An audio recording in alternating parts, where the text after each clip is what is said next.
With everything that's been going on over the past few weeks and months here in Gaza, my daily routine has been as stable as the stock market. Sometimes I would try to plan my day and write down a to-do list, but 2 hours later, I'm not even in the same area that I was in when I wrote down the to-do list. So today I'm going to be taking you guys through a full day of eating, training, and coaching here in Gaza. I'm also going to be showing you how we cook our meals, how we charge our phones, and many other details about our lives here in Gaza.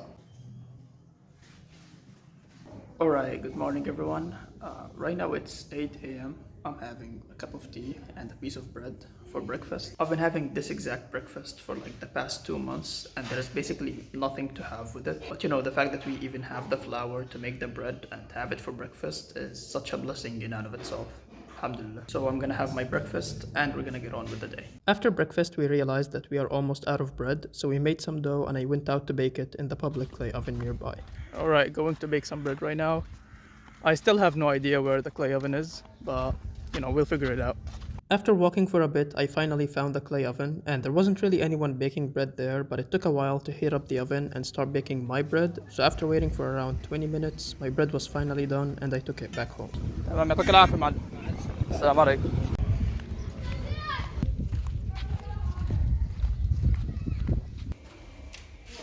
We got the bread right here.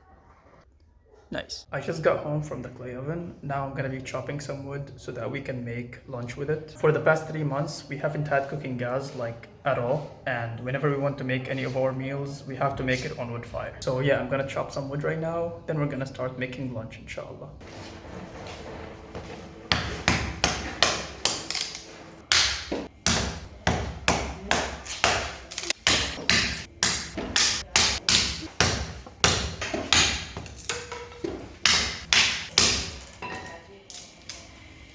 Once I was done chopping the wood, I started gathering it in this bag, and that leaves your hand looking, well, not so good. But anyways, now the wood is ready, so we started making lunch with it. For today, we made some rice-stuffed grape leaves, or what we call it in Arabic, waraq inab, which literally translates to grape leaves. Right now it's 1 p.m. We are finally done making lunch. Cooking on wood is such a struggle, honestly. Right here, I have my bowl of grape leaves. I actually looked up the calories and macros for the ingredients that we use to make them, and it turns out that every one of these rice-stuffed leaves has around 12 calories. Right here, I have around 35 leaves, so that's around 420 calories, which I know isn't much, but alhamdulillah, I'm just grateful for having such a meal throughout my day. So yeah, I'm gonna enjoy this, then I'm gonna get some work done for my clients, and I'm gonna get into my workout around midday, inshallah.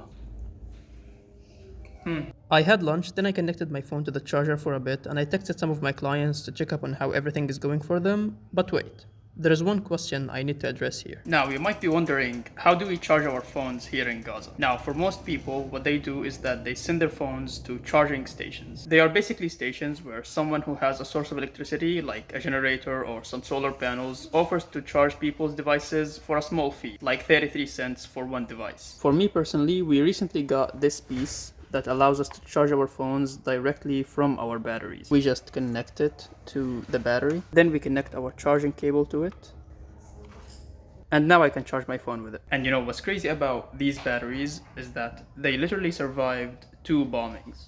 I'm not even kidding. They were in my house. My house was bombed, so we pulled them out of the rubble and we took them to my grandma's house. Then my grandma's house was bombed, so we pulled them out of the rubble, and here we are right now. And honestly, the fact that they are still working is just mind-blowing, to be honest. And the way that we charge the batteries themselves is through this long cable that connects them to our solar panel.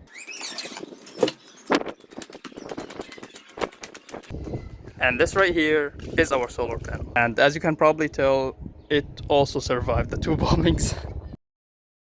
Yeah, I see. Like, and you told me like you've been going to the gym for like 4 years on and off. Yeah, I would say like it does like for you, you know, to think that you've been going to the gym for 4 years and not see that much progress.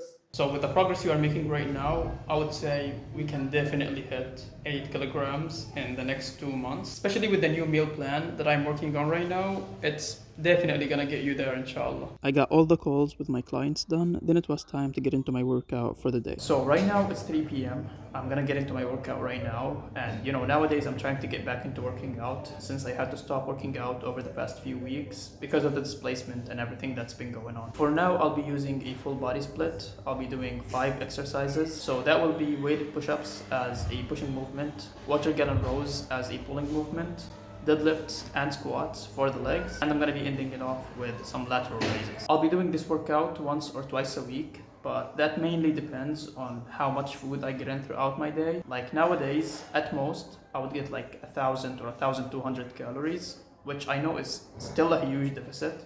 But for some other days, I would barely get like 700 to 800 calories. So I'll never work out on these days, but whenever I have a decent meal or a decent amount of calories throughout my day, I'll try to get a workout done. So yeah, right here I have my water gallon and my weights bag, and I'm gonna get into my workout right now.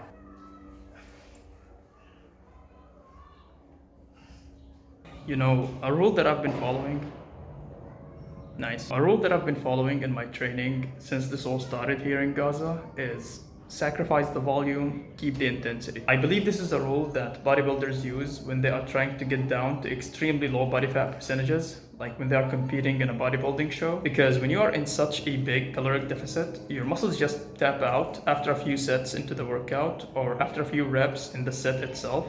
So you just can't afford to have a lot of volume. And this is what I'm doing for now. Just drop the volume, keep the intensity high, and you'll be getting the most out of your workout, inshallah.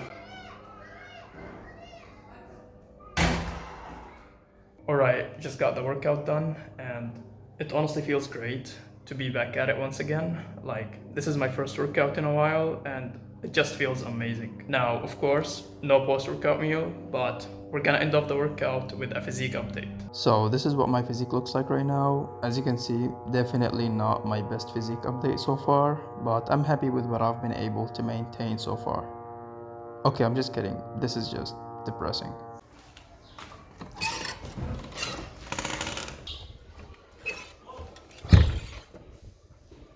Right now it's 6 p.m. By this time of the day, I usually got all of my tasks done, and I just go for a walk or maybe go to the roof for a bit, you know, to take my mind off of everything that's been going on recently. So right now I'm going to the roof, and I'll take you guys with me. Bro, look at these guys just chilling and playing volleyball. You know, I've always wondered why this area is called Deir al-Balah. Now, Deir al-Balah means the house of dates, or like the land of dates. And you know, dates grow on palm trees. And look at this. There are so many palm trees, mashallah. Now, like you guys probably know, Deir al-Balah is one of the very few areas that are still in good condition in Gaza Strip. And honestly, the last time I saw such a view was back when I was in Rafah, before we evacuated from it in May 2024. Because before we evacuated from Rafah, the area was still in good condition and there weren't many bombings there. But right now, it's been over a year and Rafah is nothing but trouble. By the way, look how beautiful the sky is. Oh wow, there's a bombing there. And there. So right now it's 7:30 p.m. We are making our last meal for the day. We're gonna be having lentils for dinner. You know, whenever we have some bread, we make lentils with it. If we don't have bread, we just make some kind of pasta or something. So yeah, we're gonna make this meal and we're gonna be having it in like an hour or so. And that's gonna be it for the day. And honestly, as much as I hate cooking on wood, but having hot meals throughout my day is a blessing to be grateful for, to be honest. And right here are the calories and macros for my last meal for the day. Alright, right now it's 11 p.m. My family are already asleep, but yeah, we're gonna wrap up the day here. My total calories for the day are 900 to 1,000 calories, and I'm gonna have all the macros and everything listed on the screen right now. Now, as you can probably tell, this is nowhere near the perfect routine that I wish to have, but you know, I try to get the most out of my days as I can, whether that's with training, with coaching people, or with making these videos for you guys. And I really hope that the situation will get better soon, inshallah, and that I'll be sharing such videos but in much better conditions with all of you guys. So yeah, thank you for watching, and I'll see you in the next one.